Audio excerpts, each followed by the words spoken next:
most humans, most light workers, star seeds, indigo souls, soul warriors, can be in a constricted, regimented environment and maybe not even be aware of it. Maybe not even be aware of it. And that's why life has no longer is not as much fun as it used to be, or to have any fun at all is quite an effort, you know. And it's simply because the environment that we're existing in has become very tight, pushed down upon us. I feel a lot of pressure in the matrix of this earth right now, like Atlas, bearing the world on his shoulders. A lot of humanity is going through that kind of energy. And unfortunately, it's going to get worse. We have just begun the great conversion into the immortal golden age, and it will go on for years. But here in the next couple months is when it's what I call everybody's going to want a woo friend. And that's what you are. Every one of you are woo friends. You're woo woo, or you would not be here with me. And they're going to want to hear your opinion, and they're going to want to hear what you have to say about the world at large, because it is going to change right underneath their feet. And part of that is the energy that we've all anchored here and we've brought here. So the objective of tonight then is to shift your paradigms. Let's just dig right into it, and I'll explain to you why I chose what I chose. So this may seem like an oxymoron or odd as far as choosing to increase your prosperity and your fun, but I guarantee you, I promise you, these go hand in hand. If you're not having fun, prosperity doesn't flow. And of course, if you don't have a certain level of prosperity, fun does not flow. So they go hand in hand. But the biggest blocks to creating a new life or a life of prosperity and fun is paradigm blindness. Paradigm blindness. What is that? Well, it's an inability to see beyond current belief systems. How many of you have ever questioned what you believe? And I mean seriously question what you believe. A few of you have, but most people go through their whole life and never do that. We're born into this world. We're given a name. We're given a family of origin. We're told a family history. They leave out the big important parts, like you're a spiritual being having a human experience. In a lot of cases, we're given a religion, and then a society indoctrinates us and gives us the morals or the virtues or what have you that society expects from us. And we never question, is that me? Is that what I'm into? Is that the way I see the world? And then day in and day out, all the time, the narrative is reinforced over and over and over through modern movies, media, television programming, books, anything that you're exposed to on a regular basis. So we're basically indoctrinated into this world, and it builds these paradigms. It literally builds these paradigms for us. So one day, I invite you to just sit down one day and take a blank piece of paper and a pen or a pencil and put at the top, what do I believe? And then just sit there and let it come out, let it come up and out. If you ask yourself the question, your subconscious mind will release some energy around it, and your conscious mind will jump in and start participating. But just ask, what do I believe? Not what I've been told. What do I believe in my bones? When I say believe, I mean in your bones. It's a part of who you are. Now I would use a different part of the body if I was talking to men on the men's weekend that I've been staffing. But bones is good enough for everybody here. So, but what do I believe in my bones? Yeah. And I think you'll be quite surprised And it may push you down a whole nother avenue of where to go look and what to study and what to investigate. So, all right. So the biggest blocks creating a new life is paradigm blindness. Paradigm blindness. And that's simply you cannot see the forest for the trees. You are so close, you're so in depth into the situation that if you could, you cannot understand what's really happening around you. And if you were able to step back 100 yards or 200 yards, you'd probably see, oh my God, this forest is right next to this city, or this forest is right next to a beautiful river. But you can't see it because you've been raised in the forest, grown up in the forest, live in the forest, slave in the forest. As a bunch of us get rid of our paradigm blindness, as a bunch of us move forward and step into our spiritual sovereignty and own our power and our divinity and our agency, there are going to be other people who were looking for you as the woo friend, looking to you as the example, and they're going to see you and want some of what you got. And then the powers that be are going to change the rules on them because they can be fooled. I don't think any of you can, or you wouldn't be here week in and week out, but they can be. So it's just a good example of how humanity can be manipulated. But again, we are a two-part being. So as long as you operate out your spiritual side, you should be okay. All right, so what is paradigm blindness? It is an inability to see beyond current belief systems, beyond the things you have been told as they are. You know, if you really want to burst a kid's bubble, tell them Santa Claus doesn't exist, right? Because up until a certain age, there's no way you can convince them Santa Claus is not real. And frankly, I run into a few adults who kind of think the same thing. You know, they just never quite grew up. Paradigm blindness limits our vision of alternative solutions. This is why it's important to get around this issue. It traps us in a familiar yet toxic systems.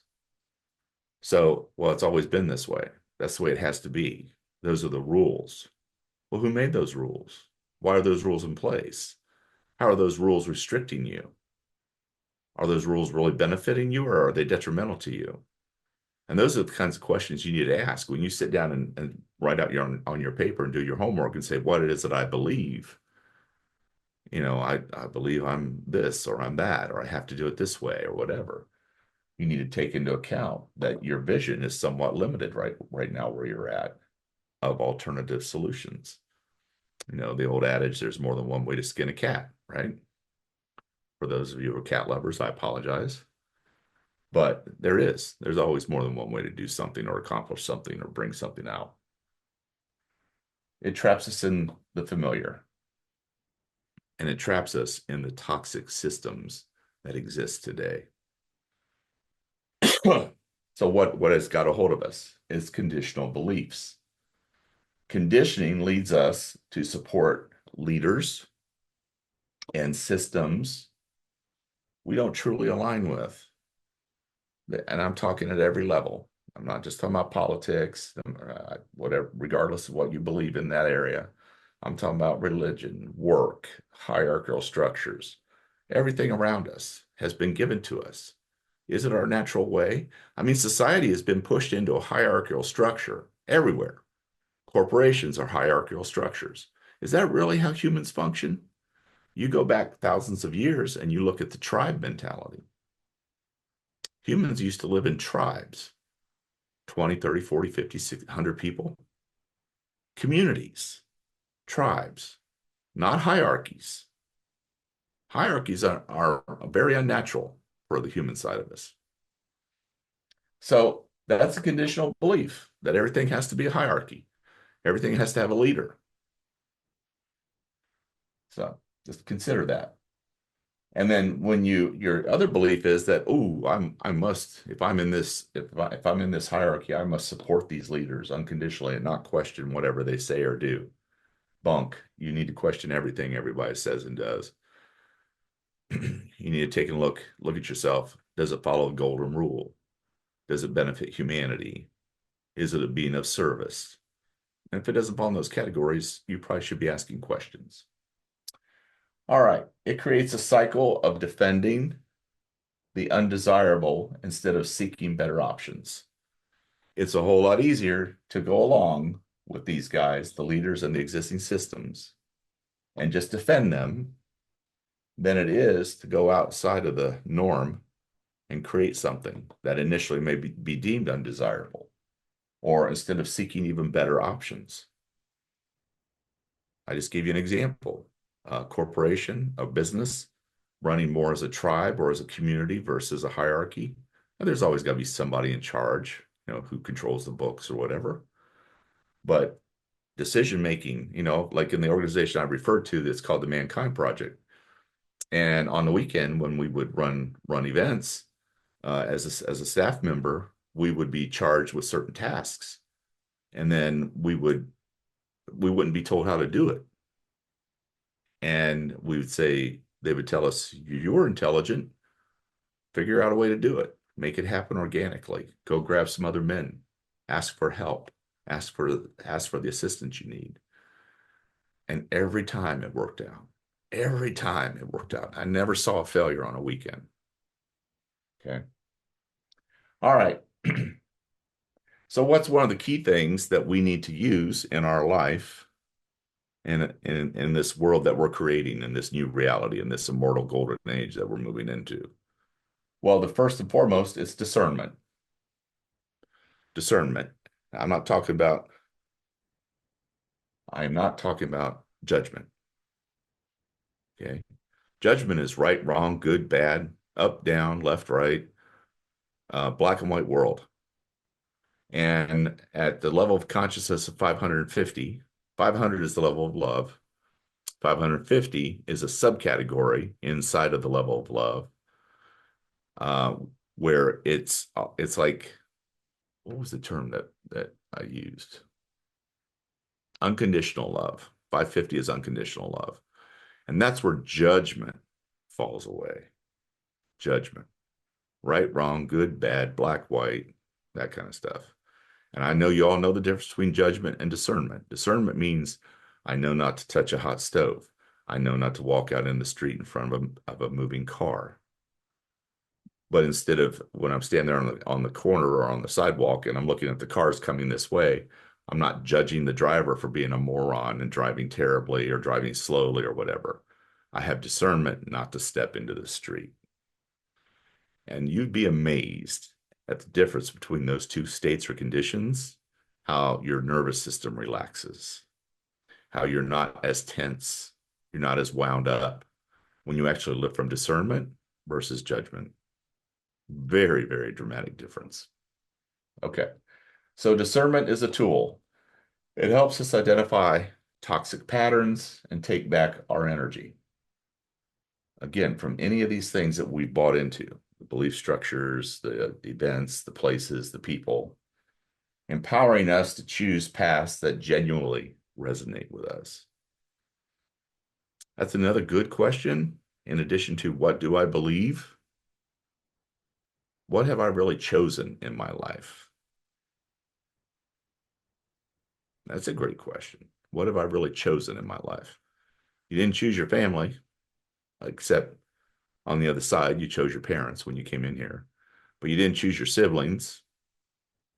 You didn't choose the school you went to. Mom and dad did that. There's very little that you actually choose in your life. Think about that for a minute. How does that bear down on you? We're supposed to be able to be a choice in our life. We're supposed to have agency to make choice and decision. So, and here's a really cool one. When you are empowered to choose a path that genuinely resonates with you, does that make you nervous? Does that scare you? It's just a thought. You might want to jot that down on your homework as well. All right. Now, here's a real key, especially in this world, especially since we're human. We're a two-part being. Health as a core lesson. Health as a core lesson. Now, health has been a big issue in the recent elections and all that kind of stuff about make America healthy again, or whatever the term is they use. And there's a lot to be said for that. There's a lot of things that have gone wonky in our medical system and what have you. But understanding of health impacts our authority. Understanding how our health works, how our bodies work, the questions to ask when we get sick impacts our authority over ourselves. This really does make a difference. And this goes back up here to paradigm blindness. So reclaiming this connection is vital for personal well-being. What I mean by that is reclaiming the connection over your own health, the responsibility over your own health, the wisdom and knowledge and understanding of your own health. Now, a lot of us were taught biology at some level in grade school and high school and possibly college. Um, but there's a lot of great books out there now on anatomy and how the body works. I find it fascinating myself. But here, let me give you a personal example of how health is a core lesson where we do not question authority figures in this world. We acquiesce to authority, any authority, political, religious, medical, authority at work, or we just don't even bother asking the questions. And the only reason I was able to break through is because somebody I love dearly, their life was in the balance. So to make a long story short, he and I had this meeting. And I told him what I thought. And he had explanations for everything. And then I also told him, I said, well, here's what I think is going to happen. If I let you continue down this path and stay in charge of my dad's case, he's going to die. I know that. So I'm firing you and I'm replacing you. And actually, I'm firing this hospital and I'm transporting my dad to the Cleveland Clinic. You would not believe the energy it took for me to say those words to an authority figure in a white coat sitting across the desk from me. Now, I could command hundreds, thousands of employees under my control, but I have control and dominion over them at work. I'm an executive in the corporate world. I don't have that kind of energy in a hospital, in an environment I know not much about. But because my dad's life was on the line, it still came up and I had to say it out loud. And I fired his ass. And I moved my dad out of that hospital and flew him to the Cleveland Clinic and saved his life. Saved his life. And I'm glad I did. But here's what it taught me. Health as a core lesson. Taught me I need to know a little bit more about how my body works. I need to know more about how my health is, how I sustain health, how I manage my health, how long-term I can increase my health. Health is a core lesson. The body is your most magnificent vessel, and you use it every day to navigate this world. You use it to go about your business in this world. You need to understand the health of your body, not just on a superficial level. Because I learned a whole lot about aneurysms, heart, aortic aneurysms, you name it. I learned it. All right. So health, understanding health impacts our authority and ourselves. What that did is it also changed my life because I began to question my doctor. Hey, I'm taking 5 drugs a day and I don't feel good. I'm still suffering from depression after 23 years. What the hell's going on? And I was well within my bounds to ask those questions. And so by working through my dad's issue, standing up for his well-being, it empowered me to ask the same questions about me and my life. And my life changed dramatically as a result of all that. And I mean dramatically. So health is a core lesson. I just really want to drive that home to you. All right. So as you go through this and you're working on your paradigms and you're working on your paradigm blindness, I want you to embrace vigilance. You need to know what's going on in the world. Okay? Do not be ignorant. Do not stick your head in the sand. Staying informed is crucial for navigating today's challenges. And like I said, we have just begun the path toward the immortal golden age. You ain't seen nothing yet. We're going to be sitting here a year from now and steam will be coming out of your ears at what happens in this world. But you need to stay informed And it's crucial for navigating today's challenges, for your growth, and for resilience in navigating a toxic reality.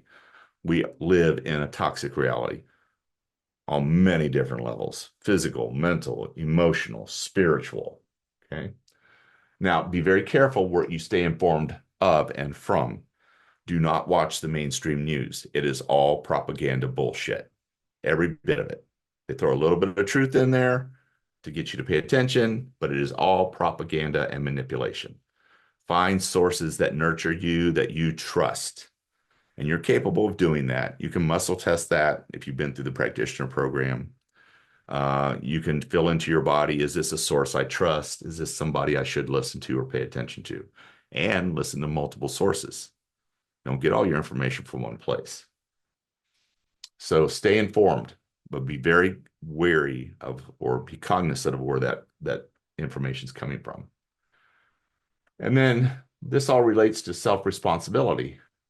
True change begins with personal accountability and awareness.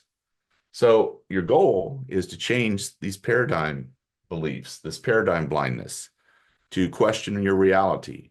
Is this really what I believe? And by doing that, you are literally taking self-responsibility. You are changing your life. It may not look like a big step. It may not look like you're going off to a weekend seminar. It may not look like you're going to, on the other side of the world to sit in the Himalayan mountains and meditate. And it's every damn bit as big. Taking self-responsibility is how true change begins, and your own personal accountability and awareness. In other words, taking agency for your life and responsibility for your life. And then to manifest the change that we all came here to do is to envision a new earth. We must evolve beyond our current limitations, embracing responsibility and seeking solutions that align with a higher consciousness. Don't be afraid to call bullshit on the existing paradigms of other people and upon your own existing paradigms. You can figure out ways to test if things are true, if they're really accurate. But manifesting change is through envisioning a new earth at a higher level of consciousness, which every one of you are capable of. Now, having said all this, this is heavy for such a seemingly simple subject matter. But the things I want you to remember as you go through this, and this is why I picked the video that I picked, okay, is take time to play. You really need to take time to play. All work and no play makes Jack a dull boy. We've all heard that nursery rhyme. All work and no play. Take time to dance. Take time to laugh. And out of that, you can have time to serve and be of service. By doing these things, play, dance, laugh, other people see you do those things, that's kind of being service too. They want what you got. And remember what I said, you're going to have people coming after you here in the next several months because they need a woo friend, and you're as woo as it gets. So there's going to be a lot of people on your doorstep asking you for help or asking you questions. So do not forget to play or dance or laugh or serve. Don't forget, life goes by so fast. It really does. It goes by so fast. And it's really important to get all these pieces in. So that's the way you get over or increase your prosperity, because all this adds to fun and flow, fun and flow, and fun and flow, and fun and flow. Movement and flow. Movement and flow is crucial to us. When we stagnate, we rot. You have to have constant movement throughout the body mind field complex.